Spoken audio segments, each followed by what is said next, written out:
В 49-м столичном детском саду малышей с самого детства вовлекают в чувашскую культуру. Причем совсем необычным способом. В дошкольном учреждении есть группа «Нарспе». Ребята, которые ходят туда, не только изучают чувашский язык и погружаются в традиции народа, но еще и готовят национальные блюда. Пока юные кулинары раскатывают тесто для будущего блюда, воспитатель группы начинает увлекательную игру. Саша? Ага. Чога. Из чего это делается, Саша?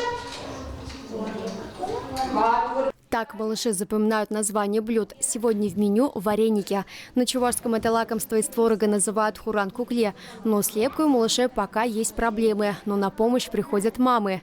Посильнее вот так вот зажимаешь, что-то бежит начинка. В деревне все это видели, как наши родители готовят. Сейчас уже живем в городе, все это забывается. Очень интересно было заново все это вспомнить. Идея организовать группу с чувашским уклоном принадлежит Альбине Алексеевой. Она работает в 49-м детском саду 35 лет. За это время Альбина Анатольевна изобрела приемы, которые помогают ей легче донести незнакомую на первый взгляд информацию до детей. Чтобы заинтересовать детей, я и в быту, в режимных моментах использую чувашские слова. Вроде бы дети и не понимают эти чувашские слова. Я постоянно говорю «аджи-буджу».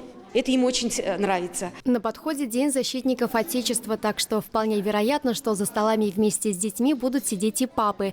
Вообще без традиционных чувашских игр, песен и танцев в саду не обходится ни один праздник. Ведь именно таким ненавязчивым образом проще всего приобщить подрастающее поколение к национальной культуре.